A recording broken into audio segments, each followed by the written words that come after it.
Can the Oregon Ducks football team win the Big Ten in their first year? That's the plan, and I think they can. Lockdown Big Ten starts right now.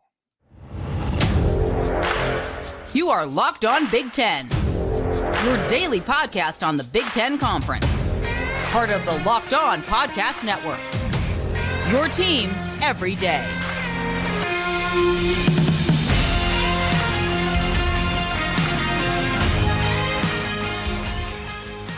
Welcome to Locked On Big Ten. I'm Craig Sheeman. Thank you for making us your first listen each and every day. We're free and available wherever you get your podcasts and on YouTube. It's part of the Locked On Podcast Network, your team every day.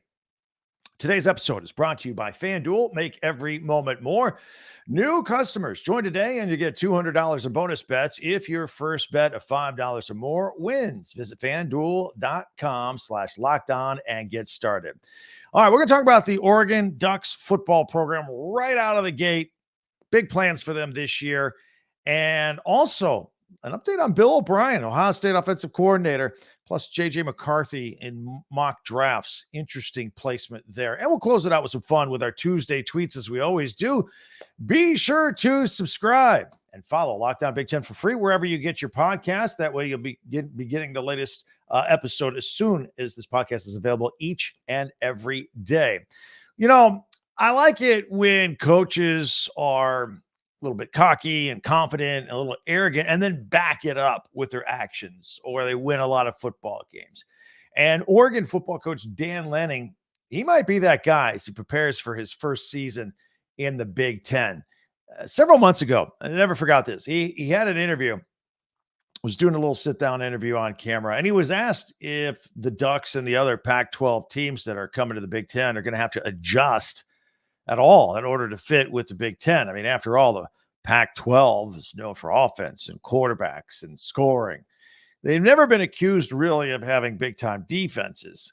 Meanwhile, the Big Ten is tough and physical and boasted the top three defenses in all of college football, just right in the Big Ten. Big Ten likes to punch other teams in the mouth. Well, during Lanning's response, he didn't take the bait. He said, no, we won't have to adjust to the Big Ten. The Big Ten will have to adjust to us. All right. Shots fired. Let's see. I should note, as I can feel the Oregon Duck faithful screaming at the podcast now, wait a minute. The Ducks played defense. They were good. Yes, they were the only Pac-12 team to play defense. In fact, they were a great defense. They were a top 10 scoring defensive team in the country last year. And they're going to be just fine in the Big Ten. I think they'll be the most competitive of the four new teams coming over into the Big Ten this year. So let's take a little closer look at this. I think this could be quite a story. This is a very good football team, maybe the best football team. You know, with Washington coming into the Big Ten, the conference will brag all season that they had the two teams in the national championship with Michigan and Washington. But Washington is in a bit of a rebuild. I mean, really, we'll talk about them more tomorrow. But when you look at all these new teams coming in, Oregon, for example, the question is, can they win the Big Ten outright in their first year? Let's look at the possibility. I actually think that they can do that, as a matter of fact. Dan Lanning, I think he's got things rolling there at Oregon. And let's just take a look at him. First of all, he was on a short list for a lot of major job openings this offseason. He was mentioned as Jimbo Fisher's replacement at Texas A&M. He was definitely mentioned as a possible replacement for Nick Saban at Alabama.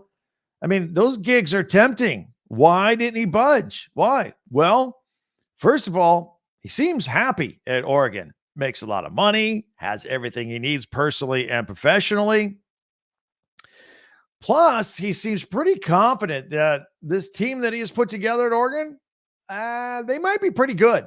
In fact, we might be short-sighted in thinking that Oregon could just win the Big Ten. I think Lanning turned down all those other jobs and is staying at Oregon because they might be able to win the national championship. That's right. The whole thing right out of the box. Let's look into this a little bit. You know, the first people to notice Coach putting his anchors down in the waters are the recruits. I mean, a guy doesn't leave Eugene for College Station or Tuscaloosa. You know, that's a guy that's not going anywhere. There's a good chance he's going to be at Oregon for a kid's tenure if he decides to go with the school. And that's exactly how and why they just landed a new 5-star receiver like Gatlin Blair, by the way, who chose the Ducks over Michigan. Some think the Ducks have a top 3 recruiting class, as the second signing period, of course, begins tomorrow. The number one item of intrigue for the Ducks in 2024 is at quarterback, and they seem to be in really good shape there. I mean, let's take a look at that. Bo Nix is gone. Bo Nix had a great couple of years there, kind of reinvented himself. Was a very accurate quarterback after he left Auburn and spent the last 2 years at Oregon. Side note, by the way, Nix did not have an awesome week at Mobile, Alabama for the Senior Bowl. A lot of people are not going to maybe hurt his draft stock, maybe. So I still think he's going to be taken relatively early in April's NFL draft, but where he falls is anybody's guess. But there are a couple of exciting options to replace him there. First of all, Oklahoma transfer quarterback Dylan Gabriel. He's coming, as is UCLA transfer Dante Moore, who's a former 5-star recruit who played in 9 games this past season as a freshman for Chip Kelly. They also have depth with redshirt freshman Austin Novosad, who was the 4-star out of high school, actually saw a little bit of action in the Fiesta Bowl. But make no mistake about it. I know this is Gabriel's job starting out. The 6-year senior, already a Heisman favorite, by the way, at plus 1,100, according to our friends at FanDuel. Like, he started 49 games at Central Florida and at Oklahoma. He's had a great touchdown to interception ratio the whole time. He can run the ball too. In fact, in 2023, he threw for 3,600 yards, 30 touchdowns, and just 6 interceptions. Takes care of the ball. Rushed for another 12 touchdowns on top of that. Yeah, that's a Heisman in the making. Those are very exciting numbers, especially with the dual threat thing going on there. So that's pretty good. As far as Oregon's schedule goes, it's pretty interesting. I'm not going to say it's favorable to do this or that, because I think everybody in the Big Ten, now that you're combining the best of the best, it's going to be tough. It's a gauntlet for everybody. But let's look at it. I mean, their pre-conference schedule does include Boise State. It's at home, but, Boise's 3-0 against Oregon. Just throwing that out there. It's a tricky game. Oregon should be the more talented team here. The following week at Oregon State, again, Oregon will be the more talented team by far in that game, but it'll be a weird kind of a semi-goodbye to the Beavers who got left behind in the demise of the Pac-12. I mean, they're still going to play, but this is the first meeting. One's a Big Ten, one's a Pac-12 now, or whatever Oregon State is now. We're not even calling it the Pac-12. I'm not anyway. Then there's a bye before their first official Big Ten game, and guess what? It's at the Rose Bowl against UCLA. It's just going to seem like business as usual. They'll both be playing as Big Ten teams, even though it will seem like an old Pac-12 matchup. So that's going to be weird. But then Michigan State comes to Autzen Stadium. That's going to make it feel for real. And even making it feel more real is former Oregon State head coach Jonathan Smith is now the head coach of Michigan State. So that'll be interesting in and of itself. A lot of great storylines. We'll be talking about it regularly here on Locked On Big Ten for sure. Then after that, the following week, it really gets real. Ohio State comes out to Autzen. That's October 12th. Mark your calendars for that one. We're going to be all over that. I still remember a couple years ago, Oregon going down to Ohio State and getting a win. Very impressive. They absolutely can play in the Big Ten. So that's Big Ten football right there. And now if the Ducks can get past this part of the season undefeated, then they can start to think about maybe some super special things happening. November 2nd brings another big test at the Big House in Ann Arbor as they take on Michigan. And then the Ducks will have another tough road game at Camp Randall to take on Wisconsin. Then they close out the season hosting the national champion runner-up Washington. So it's a good schedule. It has its difficulties mixed in there. They're going to have the talent on the roster to navigate that and probably do pretty well. And again, don't forget, it's not like run the table or bust anymore, because we've got 12 teams in the playoffs. There's room for error now. You can probably have a couple of losses and still make that playoff. I'm not saying they're going to lose a couple. They might not. They might. But either way, they'll be in good shape. I think they'll be in good shape to make a run of some sort into the playoffs and maybe even a Big Ten title outright. We'll see how other things shape up, but I like how this team stacks up. I like Dan Lanning, and I think he's ready to go. It's a good schedule. So, and I like the Ducks' chances this year in the Big Ten. I'm not saying outright they're going to win. We're going to work on that. We got months to get into that mode, but they certainly could win the Big Ten, and they certainly can make a run nationally. And who knows at that point, begin in the playoffs. So I think Dan Lanning, that's basically the reason why he stayed at Oregon. He's loaded and ready to go. You don't walk away from a team like this. So that's what I think is going on there. All right. Now, some other things to catch up on around the Big Ten. Now I'll get to all of those. That's what we do here. Remember when I told you that Bill O'Brien might leave Ohio State? He just got there like January 18th as the offensive coordinator for Ryan Day. Well, I told you he might turn around and leave again and go take the Boston College job. I think that's happening. That's happening. We're going to talk about that and some other things regarding the NFL draft with Big Ten players. All that coming up in just 1 minute right here on Locked On Big Ten.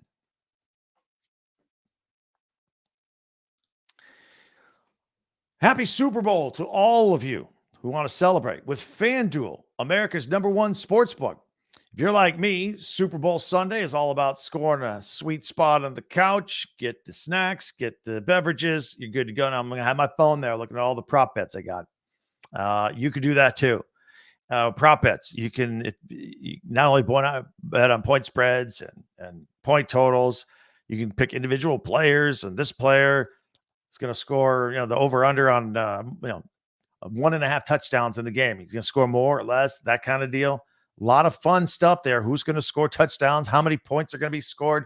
What color the Gatorade is that gets dumped on the winning coach? It's another way to close out your football season with a big W or multiple W's, if you will, while you check out Super Bowl 58. It's a lot of fun. New customers, join today, and you'll get $200 in bonus bets if your first bet of $5 or more wins. Just visit FanDuel.com/lockedon to sign up. That's FanDuel.com/lockedon. Make every moment more with FanDuel, an official sportsbook partner of the NFL. I want to thank everybody for making Locked On Big Ten your first listen every day, especially every dayers. If you're a once in a while, hey, check us out more. Tell your friends about us. Tell your Big Ten alumni friends about us. We're here. Meanwhile, subscribe if you don't mind. That will help us out a lot. And tell your friends to do the same, and share and follow and like Locked On Big Ten, your team, every day. And don't forget our website, talkbig1010.com. All of our podcasts are archived there. You can get shirts and hats and pennants from your favorite teams there. Tickets. It's all right there at talkbig10.com. All right. Last week, we discussed the possibility that newly hired Ohio State Buckeyes offensive coordinator Bill O'Brien might ditch Ryan Day and take that newly opened Boston College head coaching job, which was recently vacated when Jeff Hafley left suddenly to take the defensive coordinator job with the Green Bay Packers. Some of you scoffed at me and the idea in the old comment section. That's okay. I can handle it. It's what we do. We give opinion-based stuff here. Look, some thought that O'Brien's top goal is always to be a head coach no matter what. And of course, he's from Boston, has ties there. I mentioned he probably still has his house there, who is was one of his 2 stints with the Patriots. Plus, he does have a child with a medical situation. Boston's known for wonderful hospitals. Who knows? Who knows what's going on? You got to do what's best for your family. But several news reports have O'Brien going to Boston College to take that job. He was always their first target. The question was, would he leave Ohio State to go there?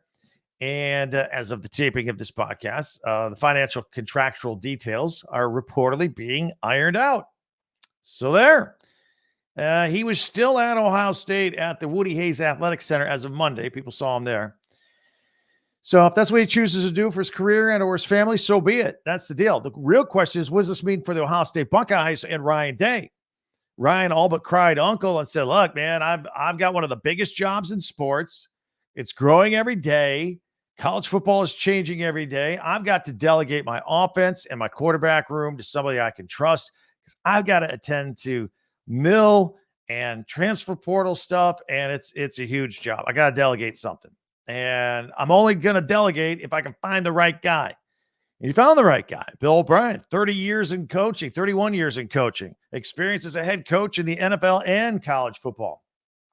He was a guy that's worked with Tom Brady before. He knows how to do the quarterback room, Deshaun Watson, all that stuff. So Bill O'Brien, good to go, right? January 18th, he was there. But now that he's probably leaving, O'Brien's possible departure would be a pretty big blow, I think, to Ryan Day in the short term, just in the short term. Look, it's getting late in the game for spring football, but it's early enough for fall football to get on with plan B. And if Day can't find the right person, he could just simply go back to the way things were and call the offense himself. So anyway, I know you Buckeye fans are out there probably wondering or have some comments. Would love to hear from you on that. Also, I just, the NFL mock drafts are coming out. They're coming out all the time. I'm always looking to see where Big Ten players are going to end up. I saw one that had Ohio State wide receiver Marvin Harrison Jr. at number 4, which would give him to the Arizona Cardinals. I think that's about right. I think the first 3 picks could go quarterback, whether it's via trade or what have you. J.J. McCarthy on this poll for Michigan was 13th. And that would have him go to the Raiders, by the way. But, it's a foregone conclusion that Caleb Williams, Drake May, and Jaden Daniels, top 3 quarterbacks in whatever order that is. I've been surprised as of late. I see some polls that have Michael Penix Jr. not in the first round. Others have him in the first round. Bo Nix, is he a first rounder? Is he a second rounder? And then J.J. McCarthy, who people have been saying all along, he is going to be a first rounder. And I'm like, he really didn't get to show what he could do because they didn't need him to do NFL type stuff. He didn't have to sling it for 400 yards every week at Michigan by any stretch. But as Jim Harbaugh said last week, he goes, look, he's going to start going to these pro days and these workouts and the combine. And once they see how he spins the ball, get to know him with the job interview process and all that, he's going to move right. Jim Harbaugh said he wouldn't be surprised if J.J. McCarthy was the first quarterback taken in the draft. I don't think that's going to happen, although some people seem to think he's going to be a first rounder for sure. And maybe mid first rounder, pretty high up. So, I love keeping an eye on that stuff. I want to give a big shout out to Big Ten men's hockey for a moment because this weekend's border battle between Minnesota and Wisconsin drew the largest NCAA men's hockey crowd of the season, over 15,000 in attendance at the Kohl Center in Madison. All 7 hockey arenas that participate in Big Ten hockey have at least one sellout this season. So, and by the way, the Badgers won that game in a shootout over the weekend. Regarding hoops, here we are on a Tuesday night. We got some men's games in action. Rutgers is at Maryland. That is on the Big Ten Network at 6:30 Eastern time. Indiana is at Ohio State. That's at 7 o'clock on Peacock. In fact, there's a doubleheader on Peacock tonight. Michigan State and Minnesota is the late game at 9 o'clock Eastern. And then women's tonight. Nebraska is at Michigan at 7 o'clock Eastern, and then Maryland at Rutgers at 8:30 Eastern on the Big Ten Network. Hey, if you haven't already, check this out. Locked On, the Locked On family, has launched the first ever national sports 24/7 streaming channel on YouTube. It's in addition to this one that you're watching here. And it's called Locked On Sports Today. It's 24/7, covering the top sports stories of the day with local experts of Locked On, plus our national shows covering every single league. That means this, Locked On Big Ten. You can catch it there. A little encore performance there as well. Go to Locked On Sports Today on YouTube and subscribe to the first ever national sports 24/7 streaming channel. All right. We always have fun on Tuesdays. We have fun on every day, really. Always love to do Tuesday tweets. You follow me on Twitter at TalkBig10, number 10. I follow you, you follow me, whatever the case is. If I see some stuff, I always pull it into this segment. So got that coming up next. We'll see if your tweet made our list right here. Tuesday tweets on Locked On Big Ten.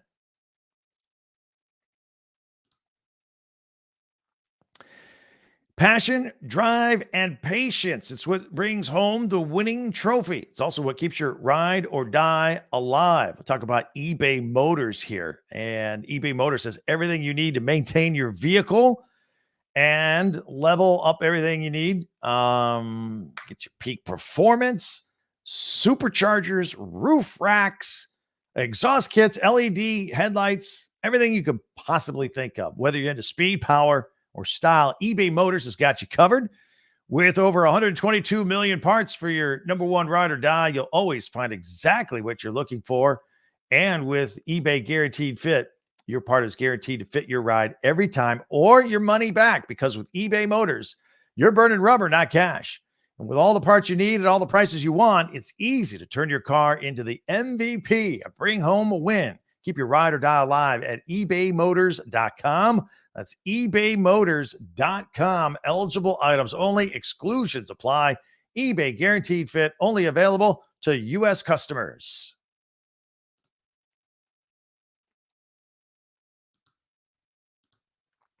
All right, it's time now for Tuesday Tweets. Let's get on with it here. This is always fun for me. I'm going to describe everything here as best I can if you're on audio only. When we put this up on video, and we will go full screen here, and there you go. All right. First one has to do with Michigan State, and this is from at MSU Content. What they did is they picked the like 12 logos of Michigan State over time. Want to know which one you like best, and whether it's the Spartan helmet logo silhouette, the black S for state, or the script state. I think all these are pretty cool. If you're watching on video, I like the upper left-hand corner with the silhouette of the mask, and then the bottom one with the dude's face, the Spartan face in there. The script state or the block S. I like all those. All those are pretty good. So anyway, it says hashtag go green. All right, let's see what else we have here. Let's go to at Big Ten basketball. They put out, this was from earlier, almost a week ago. Penn State got its first win in Bloomington in like almost 10 years, 85-71. Penn State with the win over the Hoosiers a week ago. So here is from at Buckeye Natty, Ohio Divided. Says it still blows my mind every day that there are hashtag Ohio State fans who want Ryan Day fired. The grass isn't always greener. He's a first-time head coach with a 90% winning percentage. Kirby had similar struggles early on. Kirby Smart at Georgia. Give Ryan time. He'll break through. He's building a monster in Columbus. Look, this is exactly what I've been saying for like a year, 6 months. I've been saying, look, the guy's got this is exactly what I say. He's got a 90% winning percentage. New Rockne doesn't have one that high. It's ridiculous. So he lost a few games to Michigan. He is building a monster in Columbus. He's got it going on. He's doing everything he can to bring them back to the top. And it's not like they're coming from the bottom either. They haven't slipped that far. All right, here is at Black Shirts. This is CJ Wilshire of Nebraska. The Wisconsin game last week, he came off the bench and he just started just drilling 3-pointers. I think 4 of his first 4, or was it 5 of 5? I watched the game. I can't remember, but he was on fire. No doubt about that. All right, here is from at Mike Camerlengo. It is a picture, a freeze frame of a video from the Iowa-Maryland basketball game, the ladies in the first quarter. It is Caitlin Clark. Look close. If you have the video, look where she's shooting from. The signature logo on the near side, and the angle. You don't make that shot. And she made that shot. I mean, it's at least 10 feet behind the line. It's on an awkward angle, well deep beyond the wing. Almost on the sideline, really. She nailed that shot. Amazing. Probably 2 more games before she's the all-time scoring leader for women's basketball. And we'll be all over it right here on Lockdown Big Ten. What else we have here? Oh, back to that Huskers-Wisconsin game. So Wisconsin, they had a big lead. Nebraska was getting blown. But I keep telling you guys how tough Nebraska is at home. Okay, and it didn't look like it in the first half. But Wisconsin was 120-0 when they had a lead at halftime by 15 points or more. But then they lose this game. So now they're 120-1. 120-1 in the last century. Blew the 15. I think it was a 16-point lead. It's a great game by Nebraska. Really was. A lot of fun. And let's see here. We've got from our friends at Locked On Golden Gophers. This was after the big win against Northwestern. This is about a week old. Just giving a shout out to Minnesota for a big win there. Here was one from Michigan fan Josh. And you can't see all the tweet here. He said, did Blake Corum score a touchdown every game he played in his career? And he just went down without mentioning the game. He just went, no, yes, no, no, no, no. That was freshman year. Yes, yes, yes, no, no, no. The list goes on to where he scored a touchdown in every game this year and then some. So it's a long list of yeses, but we couldn't get it all on the screen. It's pretty funny, and it's true. This is from Ben Scott Stevens talking about Michigan State basketball might be the most confusing team in college football. The Spartans could reach the Final Four, or they could get bounced in the opening game of the Big Ten tournament. The next 2 months in East Lansing are going to be a wild ride. And I agree with that statement. I agree with that. They could get on a run, or they could get bound. They're very inconsistent this year, but they do have some talent. So it could be a fun ride. No question. Here's from @Swanky Wolverine. Let's go. And there's a picture of Kirk Campbell, the quarterback's coach, who has been promoted to the offensive coordinator for Sherrone Moore. So Sherrone Moore will not be the offensive coordinator and head coach, but Kirk Campbell will come in and be the offensive coordinator now. So that's the plan at Michigan. So that's a look at our Tuesday tweets. It's always fun. Hit me up at Twitter @TalkBig10, number 10, or X, or whatever you want to call it. We are there, and looking forward to your response there as well. You send me something good, I'll put it here on the podcast. I'll single you out. So many ways to hit me up at Twitter. Of course, as I mentioned, @TalkBig10, the website, talkbig10number10.com as well. And don't forget your comments here on YouTube. Tomorrow, we're going to take a look at Washington. I'm going to start looking at some of the newer teams in the Big Ten with football, and, of course, all the latest basketball news as well. So we spent a lot of time talking about Oregon today. We'll take a look at the Washington Huskies, who are doing a complete rebuild. I think 20 of the 22 starters are gone. That's starting over. That's a long ways from making a national championship game. So we'll talk about them tomorrow. So tell your Washington friends. And be sure to subscribe, too, if you don't mind, before you go. And follow this podcast right now on your favorite podcast app, and you'll get the latest episode of Locked On Big Ten as soon as it becomes available each and every day. And don't forget, Locked On has the new Locked On Sports Today 24/7 streaming channel as well. Go check that out as well. So that'll do it. That's right. We'll talk a little Husky football tomorrow, among other things. Keep an eye on the Bill O'Brien situation as well, and everything with hoops going on. It's all right here at Locked On Big Ten. I'm Craig Sheeman. Thanks for checking us out. We'll see you tomorrow.